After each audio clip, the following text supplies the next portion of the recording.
Silent Pressure. Written and narrated by Cumore Vox. The transition from the roar of the storm to the muffled weight of the river was instantaneous. One moment, Elena's tires had lost their argument with the slick metal of the bridge. The next, the world was a chaotic kaleidoscope of shattering glass and freezing darkness. The car hit the water nose first.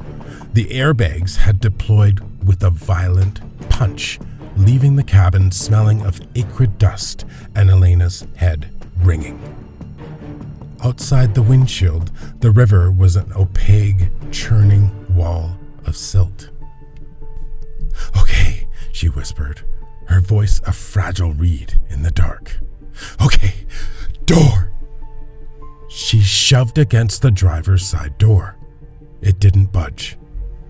The immense weight of the river, tons of pressure, held it shut as firmly as if it had been welded to the frame. Panic, cold and sharp, began to prickle at her chest. She looked down. Water was already swirling around her ankles, bubbling up through the floorboards and the vents. She reached for the window switch, a spark of hope. The dashboard lights flickered, a dying amber glow. She pressed the button. The motor whined, a strained, dying sound. The glass lowered perhaps an inch before the electronics succumbed to the water. The short circuit left her in total darkness. The water was at her waist now. It was so cold, it felt like being bitten by 1,000 tiny teeth.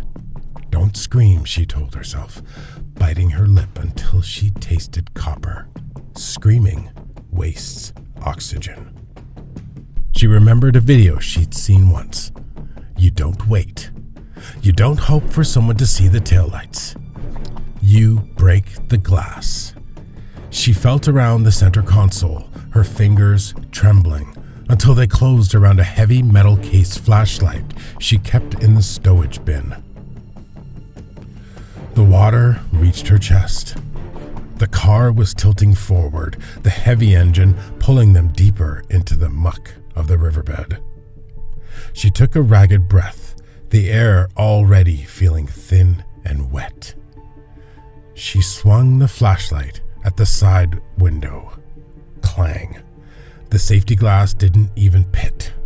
She swung again, harder, but the water was rising so fast now that the drag slowed her arm. The river reached her chin. She tilted her head back, pressing her nose against the upholstery of the ceiling, catching the last few inches of trapped air. The silence was the worst part, the muffled, rhythmic turning of the current against the roof. She took one final deep breath, tucked her chin, and dove into the rising interior flood. Underneath the water, the world was a blur of shadows. She felt for the corner of the window, the weakest point. She braced her feet against the passenger seat and hammered the flashlight into the glass with everything she had. On the third strike, the window didn't just break, it imploded. The pressure equalized in a violent rush. A torrent of water slammed into her, nearly knocking the air from her lungs. She struggled against the current, her clothes heavy, her fingers searching out for the jagged frame of the window. Her coat caught. She thrashed, a silent scream bubbling from her lips, her vision beginning to go gray at the edges. With a desperate, feral strength, she ripped herself out from the garment, leaving the wool behind. She kicked. Her boots felt like lead weights. She kicked until her muscles burned, following the silver trail of bubbles rising through the black. Her head broke the surface, 20 yards downstream from where the car had disappeared. The rain was still falling, but to Elena, the freezing air felt like a miracle. She gasped. Great, ragged gulps of oxygen that felt like fire in her throat. She drifted for a moment, watching the bridge lights flicker through the mist above. She was freezing, bruised, and alone in the dark. But as her fingers found a low-hanging willow branch near the bank, she knew